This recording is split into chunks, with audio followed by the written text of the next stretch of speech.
parece que ayer, con el apuro de los minutos de Zoom, bueno, yo me apuré y no han quedado claros, o al menos no me ha terminado de gustar a mí en cómo ha terminado la clase. Y además, para poder cerrar el tema del evolucionismo y del siglo XIX, en pos de que estamos cerca del parcial y que es un tema que es importantísimo que tengamos en cuenta y que podamos tener a mano para repasar. Así que, bueno, retomando un poco esta caracterización del siglo XIX y recordando que del siglo XVIII, digamos, el siglo XVIII ofrece las distintas ideas motoras de teorías como la del evolucionismo, me gustaría retomar eso, ¿no? Que les quede claro que del siglo XVIII la idea de orden, la idea de progreso, de un progreso que no es un progreso indefinido y no es un progreso que dispara para cualquier lado, sino que es un progreso que tiene una dirección y que, digamos, es un progreso técnico, ¿sí? El siglo XIX va a tener esta idea, digamos, del progreso, del orden y de la razón como el telón de fondo, a partir del cual, digamos, se van a empezar a surgir y van a empezar a consolidarse distintas escuelas y distintas disciplinas que van a tener, digamos, estas ideas como ideas directrices, como ideas motoras, ¿sí? Em, Habiendo también caracterizado el siglo XIX, retomando la idea esta de lo que estaba pasando en la Europa del siglo XIX, el ascenso de la burguesía, la revolución industrial, el imperialismo y el colonialismo, que van a ser prácticas que van a asignar el siglo, me gustaría ya entrar de lleno a la antropología como una disciplina científica autónoma, autónoma de la filosofía, autónoma de la teología y autónoma de la historia, y empezar a caracterizar, digamos, a su primer corriente clásica, la primer corriente teórica que van a sostener los antropólogos y antropólogas, aunque son más antropólogos, obviamente, en la época.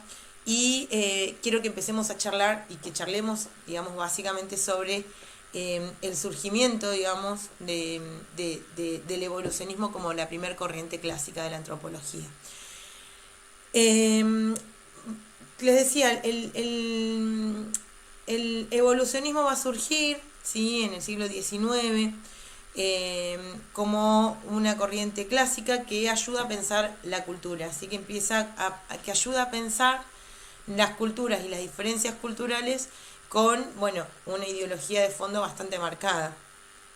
En el plano específico, digamos, de la antropología, Morgan y Taylor van a ser sus referentes más importantes del evolucionismo, aunque también tenemos que incorporar, como les decía ayer, tenemos que incorporar a Darwin dentro de los evolucionistas clásicos, porque bueno, justamente él, si bien, digamos, eh, él, si bien no va a ser un evolucionista, va a plantar las bases teóricas para el evolucionismo.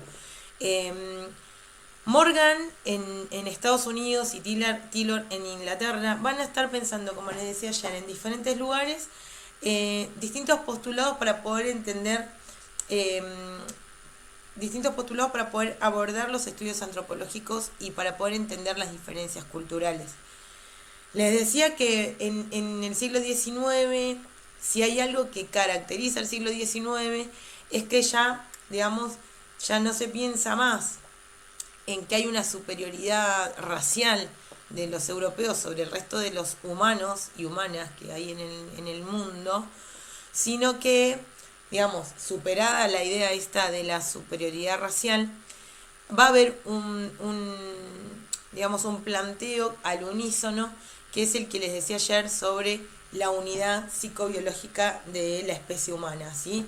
Ya para el siglo XIX se entiende que todos los hombres y todas las mujeres compartimos una misma base de pensamiento y física, ¿sí? Somos la misma especie sobre la Tierra, que pensamos usando el mismo cerebro y que tenemos un cuerpo similar porque justamente es la misma especie. De hecho, lo primero que los evolucionistas tratan de explicar, ¿sí?, es justamente en dónde radican o por qué existen diferencias culturales. porque de hecho las diferencias culturales son visibles, ¿sí? Entonces tenemos que hay culturas con diferentes idiomas, hay culturas con diferentes prácticas sobre el matrimonio, prácticas familiares, que hay distintos tipos de pensar la economía, comercio, agricultura, ¿no? Entonces, los evolucionistas del siglo XIX lo que tratan de explicar es justamente en dónde radican esas diferencias.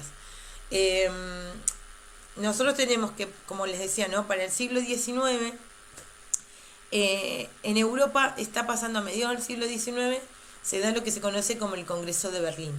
En este Congreso de Berlín, digamos, las potencias europeas se reparten África como parte de esta incorporación masiva de territorios lejanos a el mercado internacional que pretenden liderar y que lideran de hecho las potencias europeas.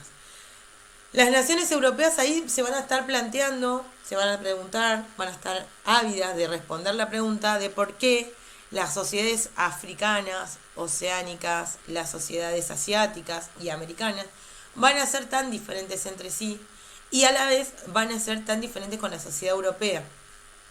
Ante estas diferencias que van a ser tan claras, van a ser tan marcadas y que van a llenar tanto de preguntas a los europeos, es obvio, digamos, esta pregunta que nace y que es, bueno, ¿cuál es el origen de estas diferencias culturales? ¿Sí? ¿De dónde salen las diferencias culturales? ¿Y cuál es digamos, el porqué de la existencia de la diversidad cultural? Ya para el siglo XIX saben que esa pregunta no se puede contestar a partir de la idea de Dios ni de ninguna idea de religiosidad, sino no es posible explicar las diferencias culturales desde ninguna teoría que sea, digamos, creacionista o teológica. Porque lo que plantean es justamente es que sí se puede explicar la diversidad cultural separando el mundo espiritual del mundo natural, ¿sí? Y acá es donde aparece nuestro tan famoso y reconocido Charles Darwin, como este científico tan característico del siglo XIX, que en 1859 lo que plantea, o sea, al publicar El origen de las especies, él hace una explicación científica sobre el origen de la diversidad biológica de las distintas especies sobre el mundo, desde la propuesta del concepto de la evolución, ¿sí? Dice que hay un origen único de la vida, que, digamos, luego que ese origen único de la vida va a ir evolucionando a partir de distintos mecanismos como la selección natural y que va a ir dando origen a las distintas especies sobre la Tierra, entre las cuales la especie humana, el sapiens sapiens, va a ser una más como el resto de los animales. Acá yo recuerdo que siempre Lili nos planteaba como las tres grandes heridas para los hombres y para el pensamiento del siglo XIX, que es, bueno, Darwin, que viene a decir, bueno, ¿saben qué? Los humanos somos una especie de las muchas que hay en la Tierra. La segunda es Freud, que viene a decir, ¿saben qué? No somos tan libres como pensamos, sino que estamos gobernados por fuerzas inconscientes que sin que nos demos cuenta nos motorizan la vida. Y el tercero viene a ser Marx, que dice la explotación, o sea, la dominación más grande que se da en el universo es la del hombre sobre el hombre. Se hacen como las tres heridas que se le da al ego del hombre, de este hombre europeo que viene del medioevo pensando que somos la especie elegida, que somos la única especie que vale la pena en la Tierra. Bueno, Darwin, al hacer esta propuesta y al plantear, bueno, la selección natural como el motor de la evolución, ¿sí? Que da origen, digamos, desde un origen común a el desarrollo de distintas especies en la Tierra, también lo que plantea, digamos, es que, digamos, tiene que haber otra explicación a las diferencias visibles, a las diferencias concretas de las formas culturales, ¿sí? ¿Por qué? Porque el fundamento de la superioridad biológica ya no es posible en este tiempo, ¿sí? El pensamiento de los hombres y de los científicos del siglo XIX ya no permiten pensar en que, bueno, los europeos tenemos porque me pongo como en el pensamiento, ¿no? Los europeos somos la cultura más desarrollada porque tenemos una superioridad biológica. Bueno, como les decía al principio, esa idea de la superioridad biológica va a estar desterrada por esta, digamos, por esta unidad psicobiológica de la especie humana. Entonces, si ya no es posible pensar o explicar las diferencias visibles desde un punto de vista de la superioridad de la especie, la pregunta de los antropólogos del siglo XIX es, bueno, ¿a partir de qué entonces la podemos explicar? Y acá es donde aparece la idea, digamos, la primer gran explicación posterior, digamos, a la de la superioridad biológica, es la de la idea de cultura, ¿sí? La cultura es una de las formas de satisfacer las necesidades primarias de cualquier grupo humano, y la cultura va a ser la que va a diferenciar a los humanos. En primer lugar, va a diferenciar a los humanos del resto de los animales. Y acá ustedes, Bobín, Arribas y Rosato, explican bien justamente cómo están pensando los primeros evolucionistas, o sea, los evolucionistas, cómo están pensando este paso de la naturaleza a la cultura. Y la respuesta va a ser, bueno, la cultura va a ser, digamos, la manera en que se satisfacen las necesidades básicas, va a ser la que nos va a diferenciar de los animales en primer caso. Pero además, la manera en que satisfacemos nuestras necesidades primarias también va a diferenciar a los grupos humanos entre sí. ¿Sí? Digamos, lo que podemos preguntarnos entonces es en dónde va a radicar, digamos, la diferencia cultural para los evolucionistas, ¿no? Porque, digamos, desde el punto de vista biológico, Darwin nos ayuda a entender de que, bueno, hay una evolución en términos de especies y, digamos, que va a estar regida por la selección natural. Pero en el caso de la cultura, ¿cómo explicamos esa evolución? Y ahí es donde aparece, digamos, esta idea de que las culturas también van evolucionando de, digamos, culturas más primitivas a culturas menos primitivas, ¿sí?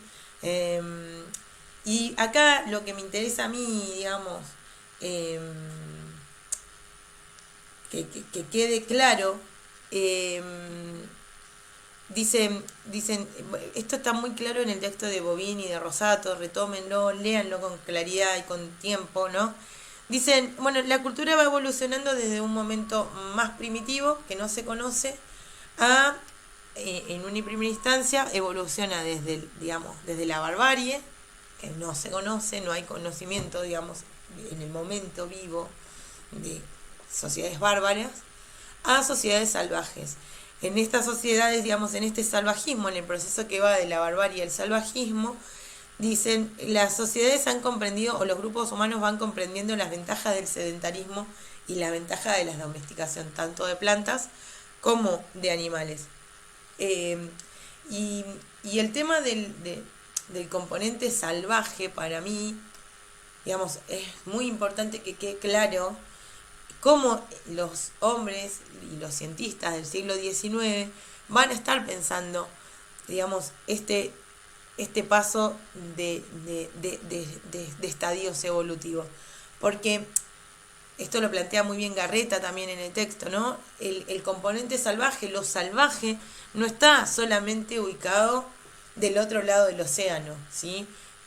No está colocado, digamos, en una distancia física, sino que el componente salvaje va a estar ubicado en cuestión de anterioridad en el tiempo, ¿sí? Entonces, fíjense que lo salvaje no es solamente lo que está distante, sino lo que está atrás en una línea de tiempo, ¿sí? En una cuestión temporal y de desarrollo. Y acá, digamos, esta idea de la distancia física y de la distancia en el tiempo con lo salvaje es lo que va a plantar las bases y va a ser como el inicio de esta idea de un orden evolutivo, ¿sí? De un camino evolutivo, de un orden, ¿sí? Esta idea, esta obsesión que tienen los europeos del siglo XVIII y siglo XIX con el orden, ¿sí? Este orden evolutivo que va a sucederse, digamos, en distintos estadios y que va atravesando, digamos, de componentes menos complejos a más complejos, pasando, digamos, de lo más primitivo a formas más civilizadas, ¿sí? ¿Qué van a ser estas formas más civilizadas? Va a ser básicamente, los europeos del siglo XIX van a plantear que la organización en estados va a ser lo más civilizado, ¿sí? Va a ser, digamos, el desarrollo más acabado, ¿sí? De cualquier organización social. Este esquema evolutivo, de estadios evolutivos y de fases de la evolución de las distintas sociedades y grupos humanos, va a estipular la existencia de un proceso gradual de desarrollo, ¿sí? Un desarrollo que, como les digo, va a ser gradual, va a ser continuo, y va a ser irreversible y que va a estar orientado. Acuérdense lo que les decía en la primera parte de la clase, que el progreso y el desarrollo, digamos, el siglo XIX plantea la idea de que el progreso es el progreso de la razón. Y la revolución industrial en el siglo XIX plantea que la idea de progreso va a ser un progreso técnico, ¿sí? Entonces, este proceso gradual, continuo, unilineal, irreversible, va a estar orientado ¿hacia qué? Hacia formas cada vez más complejas de desarrollo técnico. El mundo civilizado, entonces, lo que va a hacer, va a tener claramente una misión para los pensadores del siglo XIX. ¿Cuál va a ser la misión? La de acompañar el desarrollo de sociedades más atrasadas, ¿sí? Esto parece tremendo, pero bueno, es bien claro, bien clásico el pensamiento europeo del siglo XIX y lo tenemos que tener muy claro, porque acá las sociedades europeas, los estados europeos, los recientes estados nacionales europeos van a sentir que como representantes del estadio más evolucionado tienen las condiciones necesarias para poder acompañar a otras sociedades en su desarrollo técnico. Y esta es una idea que, ojo, no es del siglo XIX. Yo en el 2016 en Polonia participé de un congreso sobre derechos humanos en América Latina y el rector de la Universidad Jagellónica en su discurso inaugural plantea que, bueno, la idea de derechos humanos había nacido en Europa y que cuando pensábamos en América Latina teníamos que pensar que los pueblos latinoamericanos necesitaban ser acompañados en el desarrollo, en el ejercicio y en el uso correcto, digamos, de los derechos humanos, como si nosotros no entendiéramos de qué se tratara, solo porque, como se crearon en Estados Unidos, nosotros solamente podemos ser acompañados, en Estados Unidos no, en Estados Unidos y en Europa, pero digamos, nosotros como parte de este tercer mundo, necesitamos ser acompañados. Y acá Europa, que como le decía en la parte anterior de la clase, ya está pensándose, digamos, está mirando a los pueblos colonizados, sí, como un espejo deformado, en donde se ven a sí mismos en el pasado, se están viendo como padres que necesitan tomar de la mano a estos pueblos atrasados y acompañarlos en el desarrollo. Esto es tremendo porque, digamos, pensar el pensamiento de los estadios evolutivos, que es propio de la antropología del siglo XIX, la antropología evolucionista del siglo XIX, va a marcar, digamos, o va a establecer que aquellas sociedades que logran establecerse como estados, sobre todo estados nacionales, capaces de llegar a una religión monoteísta, ¿sí? Una religión monoteísta, porque las politeístas se colocan en estadios anteriores, y que puedan tener escritura del modo occidental, van a ser considerados en la punta de la pirámide de la evolución. Y es acá donde, digamos, se colocan a sí mismos como el centro de la evolución.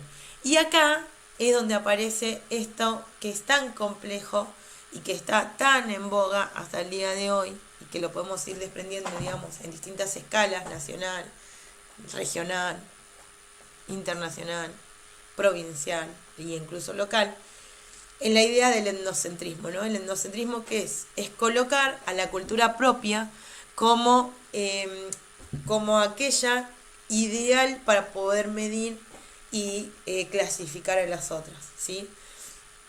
Y en este sentido, los europeos del siglo XIX creyeron firmemente que ellos han sido capaces, únicamente ellos, de lograr de alcanzar ese estado ideal, y que son capaces, digamos, de acompañar al resto de las culturas, para que puedan desarrollarse firmemente, plenamente, ¿no?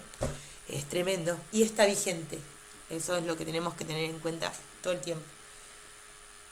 Ahora, planteadas bien, por fin, por suerte, estas ideas directrices del evolucionismo, me gustaría así pasar específicamente a Dillon y a Morgan, que van a ser estos primeros referentes teóricos de la antropología, de la reciente antropología científica propia del siglo XIX. Como les decía, Morgan en Estados Unidos y Dillon en Inglaterra, ambos van a estar planteando conceptos parecidos, digamos, van a estar diciendo en distintos lugares las mismas cosas, ¿sí? Es el clima de la época, de todas maneras. Todo el mundo estaba pensando esto, así que, bueno, es probable que los dos libros de estos muchachos, digamos, estén al unísono de charlas que se estén dando en cafés, en conferencias, en distintos lugares, digamos, de las que ellos son parte. Entonces, como, bueno, nada, las sistematizan y las publican. Bueno, Taylor, por un lado, Taylor nació en Inglaterra en 1832 y murió en 1917. Él va a ser uno de los referentes de la antropología evolucionista, que lo que va a tratar de explicar es justamente la evolución humana. Y para explicar la evolución humana y la evolución de las sociedades, él lo hace a partir de dos supuestos en su teoría, ¿sí? El primer supuesto es que, bueno, la evolución va desde lo más simple a lo más complejo en un camino que va a ser unilineal, ¿sí? Va a ser siempre de lo más simple a lo más complejo de manera unilineal, un solo camino evolutivo. Y por el otro lado, el otro supuesto que plantea es que los rasgos más simples van a corresponder, o sea, van a ser ubicados y colocados primeros en el tiempo, ¿sí? Los rasgos más simples van a ser los primeros en el tiempo. Pensando siempre en esto, ¿no? En que si la evolución es unilineal, es fácil acomodar rasgos de sociedades simples, como culturas, o sea, nomadismo, recolección, politeísmo. Bueno, son rasgos primeros en el tiempo, ¿sí? Esto van a ser los primeros dos supuestos de los que parte la teoría de Taylor. El objeto de estudio que plantea él para la antropología va a ser, digamos, las sociedades primitivas, y el método a partir del cual va a estudiar a este objeto de estudio, que son las sociedades primitivas, es el método comparativo, ¿sí? En su estudio, él estudia, él trabaja, digamos, analiza, porque no es que hace trabajo de campo, analiza sociedades africanas y del sudoeste asiático. Y este método comparativo lo que hace es toma estas culturas, las compara con la cultura europea y las coloca en distintas escalas de evolución. Para él, la labor del antropólogo es justamente reconstruir la historia del género humano a partir de entender esta historia como un proceso lineal, como un proceso unilateral que va a estar caracterizado por 3 estadios, ¿sí? El salvajismo, la barbarie y la civilización, obviamente colocando a la sociedad europea como la sociedad europea de la época como eh, único referente de la civilización, ¿sí? Taylor va a ser considerado dentro de los teóricos antropólogos teóricos, va a ser como considerada la vertiente intelectualista dentro del campo evolutivo, porque él lo que dice es que justamente el paso de un estadio a otro va a estar marcado por un salto en el campo del conocimiento, ¿sí? Y esto, vuelvo a repetir, es está muy de la mano con esto que les hablaba del progreso como un progreso técnico, ¿sí? Entonces, para él, por eso es vertiente intelectualista, el paso de un estadio a otra evolución tiene que ver con saltos en el campo del conocimiento. Taylor se esfuerza mucho por hacer un concepto o por escribir un concepto de cultura, un concepto que para él tiene que ser amplio y tiene que ser abarcativo, porque tiene que justamente poder explicar y abordar en su concepción toda esta gran diversidad cultural con los que los hombres del siglo XIX no podían como convivir, no podían tramitar sin explicarlo. Y él dice, bueno, justamente que la cultura es un todo complejo, que va a componer distintos campos, pero que sobre todo va a estar compuesto por distintos campos de conocimiento, ¿sí? Y ahí, en esos campos de conocimiento, él va a incorporar la escritura, las creencias, el arte, la familia, ¿sí? Las organizaciones familiares, las capacidades, ¿sí? Costumbres, la manera que organizan las leyes, ¿sí? Él habla de derecho, pero no el derecho como lo entendemos ahora, sino como están administradas las cuestiones, digamos, de la ley en las organizaciones sociales. Y él dice que todo lo que integra la cultura van a ser capacidades que van a ser adquiridas y transmitidas por los hombres de generación en generación, y que, bueno, justamente esta transmisión va a ser parte de, o va a caracterizar el conjunto de lo social. Es muy interesante esta mirada. Por otro lado tenemos a Henry Morgan, que en Estados Unidos, él va a plantear, digamos, en su libro, cuestiones muy similares a las que plantea Taylor. Morgan nace en 1818 y muere en 1881. Él también plantea la idea de un evolucionismo unilineal, ¿sí? Él dice que, bueno, que en esta evolución de las sociedades se evoluciona de formas sociales más simples a más complejas. Parece reiterativo, pero necesito decírselos tal cual lo plantea él. Y que esta evolución de estas formas sociales, de más simples a más complejas, se va a dar en una sola línea de desarrollo, ¿sí? Va a estar marcado en un solo camino. Un camino que, como también lo plantea Taylor, va a estar marcado por dos cuestiones importantes. Él dice que el progreso de la humanidad va a reconocer dos grandes fuentes de progreso. Una son, digamos, invenciones y descubrimientos, que es lo que es la teoría de la supervivencia, es decir, a partir de sobrevivir, ¿sí? Cómo los distintos grupos humanos y las distintas sociedades han podido, digamos, desplegar inventos y descubrimientos que vayan mejorando como eso, la supervivencia de los grupos sociales. Y por el otro lado, dice que esta fuente del origen de la evolución en las sociedades va a estar fundamentado por ideas originales a principios primarios, es decir, la manera en cómo se organizan las instituciones, la forma de gobierno y las cuestiones familiares dentro de los grupos humanos. Entonces tenemos, por un lado, la cuestión de la supervivencia, la teoría de la subsistencia, perdón, y por el otro lado, las ideas originarias a cuestiones primarias, como por ejemplo las instituciones, la familia y las formas de gobierno. Y para él es en estas dos cosas en donde deben detenerse los antropólogos y antropólogas para poder comprender la evolución humana, que como dijimos para Morgan, Morgan es unilineal, ¿sí? Tiene un solo camino. Él también va a proponer distintos estadios de desarrollo, que también están compuestas por los mismos estadios que propone Taylor, y que son salvajismo, barbarie y civilización.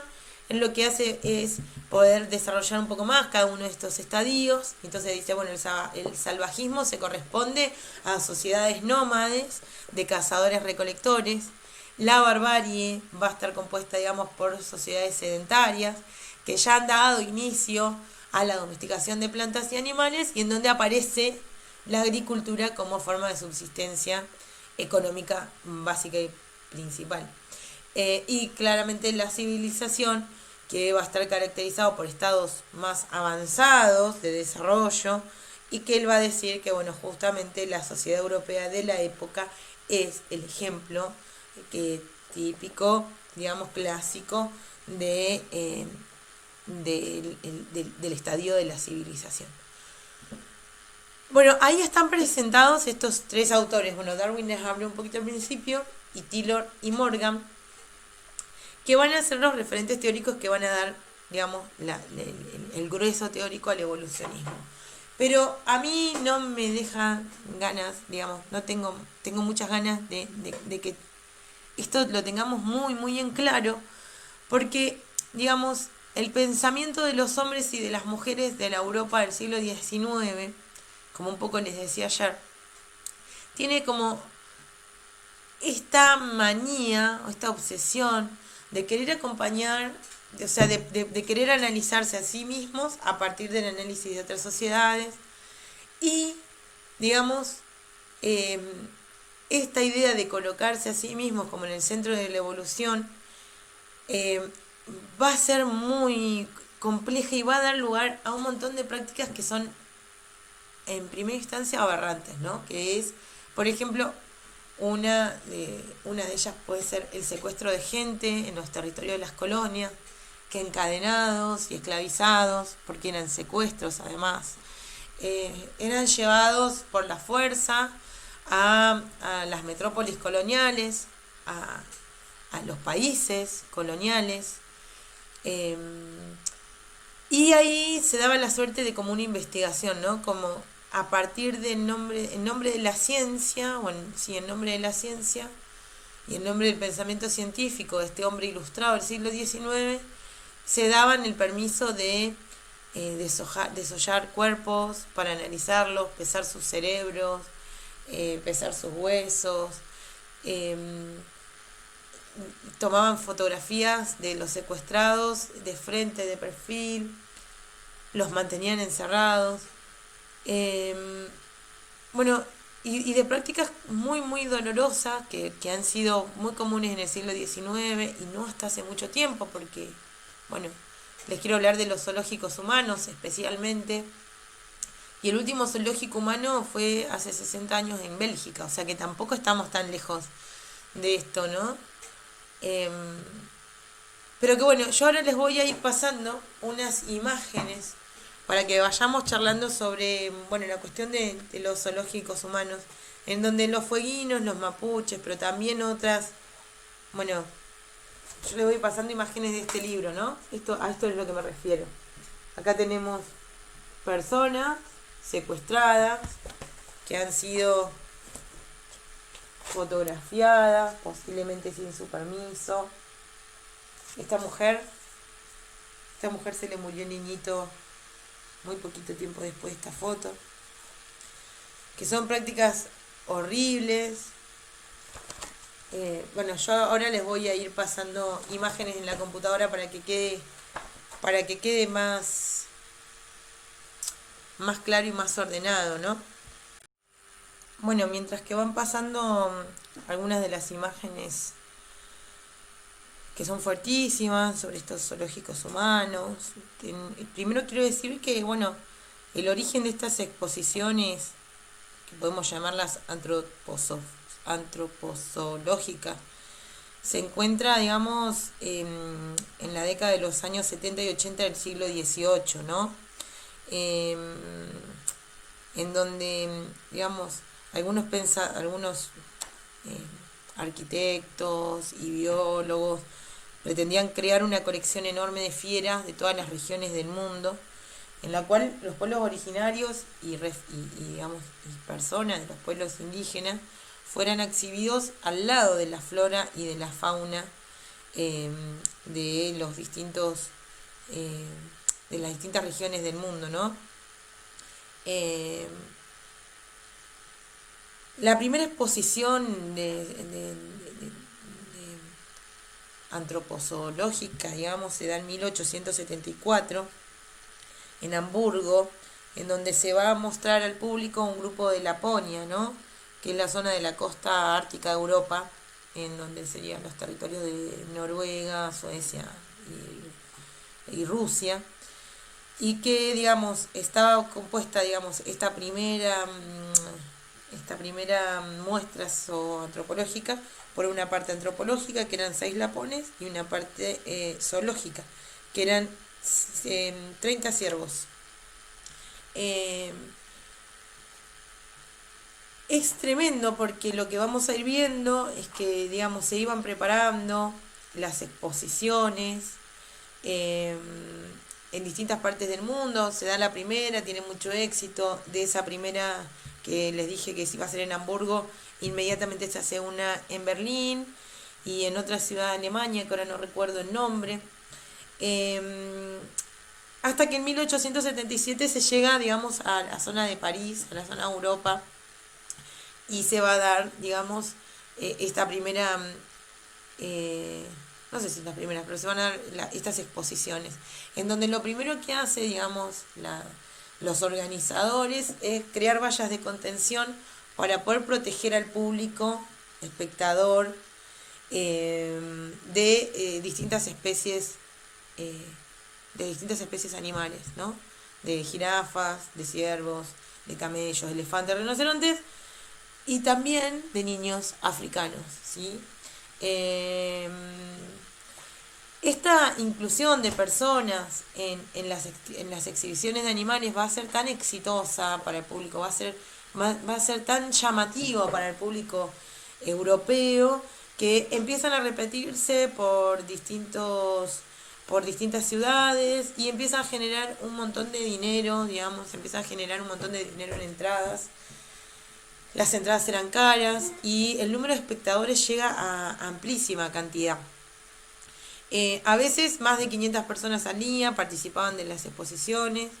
Las exposiciones se van volviendo cada vez más espectaculares, con mayores cosas asombrosas y exóticas, que si bien iban a estar orientadas hacia África en un primer momento, porque recordemos que sobre todo para la zona de Francia asienta su dominio colonial sobre África, entonces la trata de personas para los zoológicos humanos era, digamos, muy fácil en el continente africano. Cada vez, digamos, cada vez se van ampliando los grupos que iban siendo víctimas de estas prácticas culturales y bueno, digamos, se iban haciendo más comunes y se iban haciendo más amplias, ¿sí? Si bien hay una cosa que me gustaría aclarar, la idea de los zoológicos humanos y de la de exhibir seres humanos con fines científicos, si bien, digamos, no nace en el siglo XIX, como les decía, la primera fue en el siglo XVIII, pero en realidad la práctica se remonta al siglo XVI, porque recordemos que el mismo Colón lleva prisioneros, digamos, bueno, la crónica habla de 31 nativos, pero no se sabe a ciencia cierta cuántos llevaron. Y si bien, digamos, al principio no eran con fines de exhibición pública, sí eran con fines de exhibición a las élites gobernantes. Y sí tenían, digamos, un trasfondo científico de argumentación y de estudio, eh, que bueno, como decía Lili la clase pasada, ¿no? No, digamos, esta avasallante investigación científica sobre cuerpos nativos es lo que va a determinar la unidad biológica de los hombres, ¿no? No somos especies distintas, son las mismas especies que, o sea, somos el mismo grupo humano que, eh, que nada, que las diferencias no son biológicas. En todo caso, como explica en el siglo XIX, son culturales. Eh, digamos, podemos organizar tres tipos de exposiciones de seres humanos, ¿sí?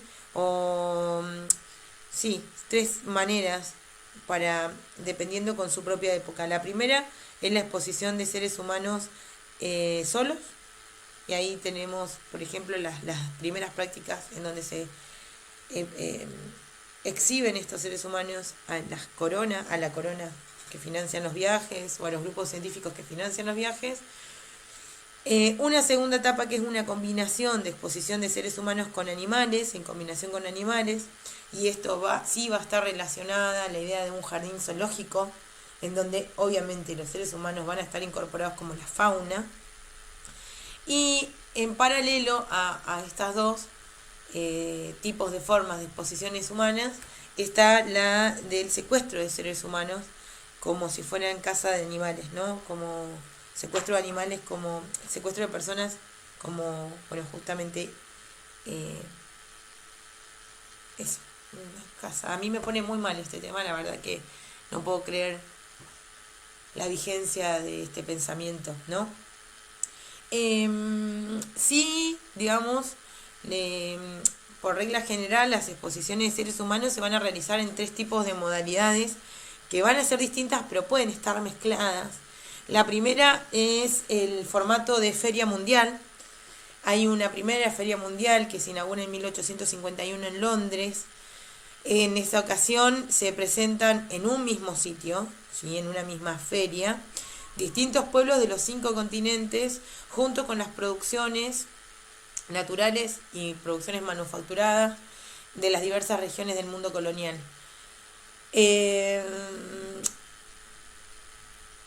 Y, digamos, si bien tenía como el origen de ser presentado como las posibilidades de explotación y de, digamos, las posibilidades y de explotación y comercio de los territorios coloniales, fue presentada este tipo de exposición de seres humanos como una feria de consumo, así como una feria de consumo y como una feria, digamos, fue presentado como una feria del mundo, ¿no? Una feria mundial.